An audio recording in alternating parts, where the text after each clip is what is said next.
नमस्कार दोस्तों, मैं डॉक्टर रेनू स्वागत करती हूँ आपका अपने चैनल पर।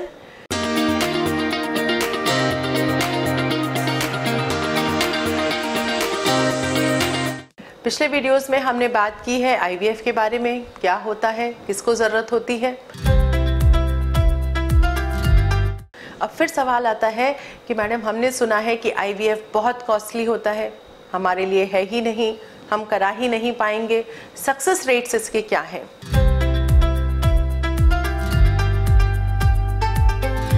बहुत अच्छी बात है, इस बारे में अच्छे से जानकारी होना ज़रूरी है। बट एक पेशेंट से दूसरे पेशेंट में सक्सेस रेट बहुत ज़्यादा, कई सारी चीज़ें हैं जिन पे डिपेंड करेगा। आईवीएफ में सक्सेस रेट इस बात पर बहुत डिपेंड करता है कि महिला की उम्र कितनी है, एज कितनी है। अगर ध्यान दिया जाए तो 25 से 40 वर्ष तक की महिलाओं में सक्सेस रेट्स काफ़ी अच्छे देखे गए हैं, यानी कि हम 50 से 70% तक सक्सेस रेट देख सकते हैं 2 से 3 साइकिल्स के अंदर।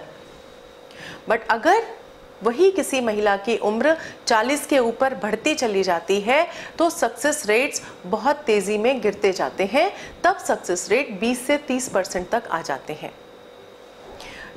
आईवीएफ के सक्सेस रेट्स की अगर बात करें, उम्र के अलावा जो एक सबसे इम्पॉर्टेंट बात है ध्यान रखने की, वह है महिला का वज़न। जितनी एक नॉर्मल बीएमआई यानी कि जो महिला पतली है, अपनी हाइट के हिसाब से उसका वेट है, उसमें सक्सेस रेट्स बहुत अच्छे होते हैं। और वज़न अधिक होने की वजह से महिलाओं के अंदर पुरुषों के हार्मोन्स बनने शुरू हो जाते हैं, महिलाओं के हार्मोन्स बनने कम हो जाते हैं, पीसीओडी की समस्या शुरू हो जाती है। और ऐसी महिलाओं में यह देखा गया है कि सक्सेस रेट्स थोड़े से कम होते हैं। तीसरी जो इम्पॉर्टेंट बात आती है वह आती है कि कहीं महिला को कोई एंडोक्राइन या हस्बैंड को कोई एंडोक्राइन यानी कि थायराइड, ब्लड प्रेशर, शुगर की समस्या तो नहीं है, या इसके अलावा तो कोई और समस्या नहीं हो रही है। एक और इम्पॉर्टेंट एस्पेक्ट ध्यान देना होता है कि महिला की जो बच्चेदानी है वो नॉर्मल शेप की है कि नहीं, वो उसका साइज़ छोटा तो नहीं है, कहीं कोई और समस्या तो नहीं है, कोई छोटी गांठें तो नहीं है। एंडोमेट्रियोसिस और एडिनोमायोसिस नाम की बीमारियों की वजह से आईवीएफ के सक्सेस रेट्स पे भी बहुत असर आता है।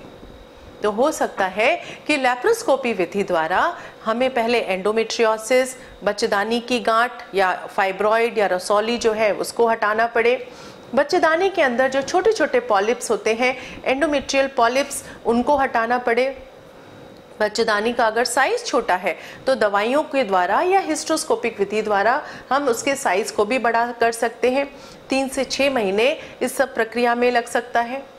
एक और इम्पॉर्टेंट है एंडोमेट्रियम, यानी कि बच्चेदानी के अंदर की वो मिट्टी जिसमें कि हम बीज डालते हैं या एम्ब्रियो ट्रांसफ़र करते हैं।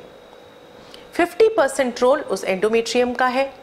तो यह भी देखना बहुत ज़रूरी है कि कहीं महिला के बार बार एबॉर्शंस तो नहीं हुए, उस वजह से बच्चेदानी के अंदर कोई जाला, कोई पर्दा, कोई झिल्ली तो नहीं बन गई है।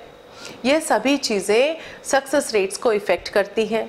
इसीलिए आईवीएफ से पहले हिस्ट्रोस्कोपी की जांच कर यह देखा जाता है कि जहां पर हमको ये भ्रूण प्रत्यारोपित करना है वह जगह ठीक है कि नहीं, और उस जगह को, एंडोमेट्रियम को या उस मिट्टी को हमें ठीक करना होता है। तो यह कुछ इम्पॉर्टेंट फैक्टर्स हैं जो आईवीएफ के सक्सेस रेट्स को काफ़ी वृद्धता प्रदान करते हैं। यानी कि हो सकता है किसी का पहली बार में ही सक्सेसफुल हो जाए, किसी का दूसरी बार में, किसी का तीसरी बार में, और हो सकता है कुछ लोगों को ज़्यादा अटेम्प्ट्स की ज़रूरत पड़े। तो इसीलिए एक पेशेंट को आप दूसरे पेशेंट के साथ में ये नहीं कह सकते कि दोनों में सक्सेस रेट सेम रहेंगे। पेशेंट को देखने के बाद, उसके हार्मोन्स को देखने के बाद, उनके वजन को देखने के बाद, पहली जो इनकी हिस्ट्री है उसको समझने के बाद, बच्चेदानी के अंदर हिस्ट्रोस्कोपी से जांच के बाद, हस्बैंड के शुक्राणुओं की जांच के बाद, यह थोड़ा सा असेसमेंट हो सकता है कि इनकी सक्सेस रेट कैसी होगी। यह भी बहुत ज़रूरी है असेस करना कि कहीं आपके परिवार में कोई क्रोमोसोमल एबनॉर्मेलिटी टाइप की चीज़ तो नहीं है। तो इन सब चीज़ों को असेस करने के बाद जब आईवीएफ किया जाता है तो यह देखने में आया है कि सक्सेस 35% से 70 से 75% तक हो सकता है। और बहुत सारी महिलाओं को इससे जब भी किसी विधि से फ़ायदा नहीं मिलता है तो आईवीएफ विधि से बहुत अधिक फ़ायदा मिलता है और महिलाएं गर्भधारण करती हैं।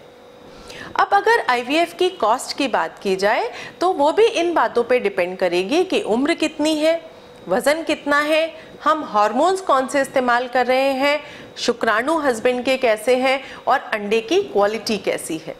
इन सब चीज़ों को असेस करने के बाद हम पेशेंट को उसकी कॉस्ट बता सकते हैं, जो कि रेंज कर सकती है 55,000 से लेकर 2.5 लाख तक। 55,000 भी हो सकता है, 1.25 लाख भी हो सकता है, 1.5 लाख भी हो सकता है, 2 से 2.5 लाख भी हो सकता है। तो इन सब चीज़ों को असेस तभी किया जा सकता है जब हम पेशेंट्स का अल्ट्रासाउंड करेंगे, आपके ब्लड के इन्वेस्टिगेशंस करेंगे और हस्बैंड के शुक्राणुओं की जांच करेंगे। उम्मीद है आपके मन की काफ़ी सारी जो संशय थे वो क्लियर हुए होंगे। अपने इस वीडियो को ज़रूर से लाइक, शेयर और सब्सक्राइब कीजिएगा। आप किन और टॉपिक पे जानकारी चाहते हैं मुझे ज़रूर से कमेंट बॉक्स में लिखिए। क्या आपके मन में शंका है उस बारे में कमेंट बॉक्स में लिखिए। क्या परेशानी है, समय होने पर ज़रूर मैं आपकी शंका का समाधान करने की कोशिश करूँगी।